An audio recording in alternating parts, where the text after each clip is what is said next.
Assalamu alaikum. I'm Dr. Kiran Usman. I'm consultant obstetrician and gynecologist, infertility and IVF consultant, laparoscopic surgeon and cosmetic gynaecologist. आज जिस topic के बारे में हम बात करेंगे वो ये है कि हमें हमल में टोटल कितने अल्ट्रासाउंड करवाने चाहिए।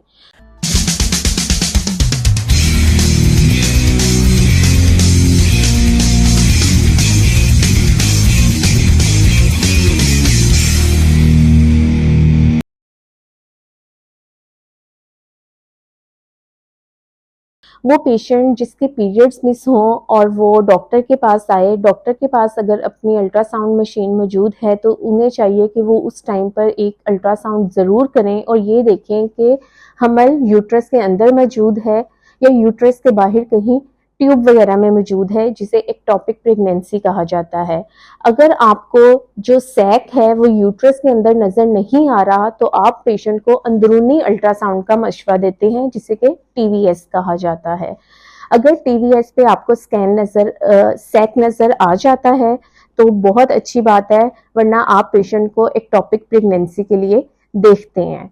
और फिर उसके बाद 7 वीक्स पे हम पेशेंट का दोबारा अल्ट्रासाउंड करवाते हैं कि बच्चे में दिल की धड़कन मौजूद है या नहीं।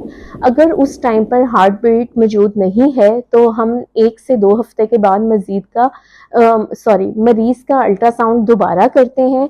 और अगर फिर भी हार्ट बीट मौजूद नहीं होती तो वो प्रेगनेंसी नॉर्मली ग्रो नहीं कर रही होती और उसमें मिसकैरेज का खतरा होता है।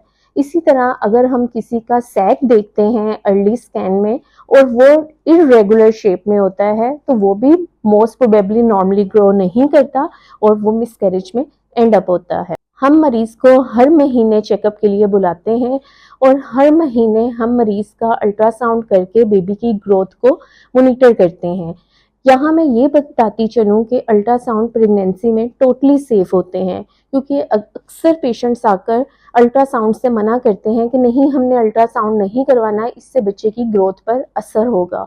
लेकिन ये अल्ट्रासाउंड सेफ हैं और आपको करवाने चाहिए। आपकी गायनाकोलॉजिस्ट अच्छे तरीके से समझती हैं कि उन्हें कब कब अल्ट्रासाउंड करने हैं।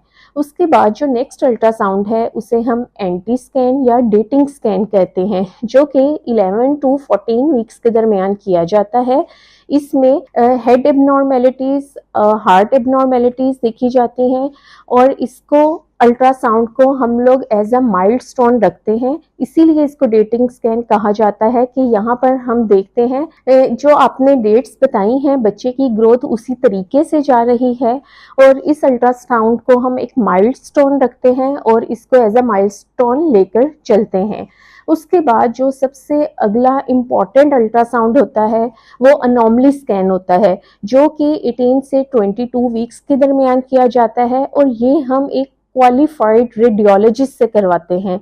ये पूरी प्रेगनेंसी का सबसे इम्पॉर्टेंट स्कैन होता है, क्योंकि इसमें बच्चे के अंदर डिफेक्ट्स देखे जाते हैं। इसके बाद आप जब गायनाकोलॉजिस्ट के पास जाते हैं वो स्कैन करके बच्चे की ग्रोथ मॉनिटर करती रहती हैं और देखती हैं कि बच्चे के अराउंड पानी कम तो नहीं हो रहा या कोई मेजर मसला तो नहीं हो रहा। अगर उन्हें कोई प्रॉब्लम लगती है किसी चीज़ में तो वो स्पेशलाइज्ड रेडियोलॉजिस्ट से आपका अल्ट्रासाउंड रिपीट करवाती हैं।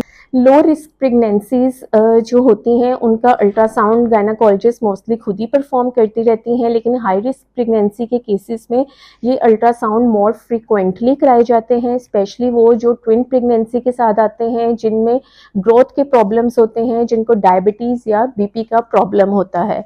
इसके बाद जो नेक्स्ट स्कैन आता है दैट इज़ डॉपलर स्कैन, जो कि हम 9 मंथ में करवाते हैं और इस स्कैन को करवाने का मकसद ये होता है कि आया बच्चा नॉर्मल डिलीवरी की दर्द बर्दाश्त कर सकता है या नहीं। और इस अल्ट्रासाउंड में हम चंद इम्पॉर्टेंट चीज़ें देखते हैं जिस पे हम मोड ऑफ डिलीवरी डिसाइड करते हैं कि आया ये पेशेंट नॉर्मल डिलीवर होगा या सी सेक्शन की तरफ जाएगा, जिसमें हम डॉक्टर से रेडियोलॉजिस्ट को स्पेशली रिक्वेस्ट करते हैं कि वो हमें बच्चे की ग्रोथ के बारे में बताएं, उसका एस्टिमेटेड फीटल वेट बताएं, बच्चे के गिर्द पानी ठीक है या बच्चे के गले के गिर्द लूप ऑफ कॉर्ड्स कितने हैं।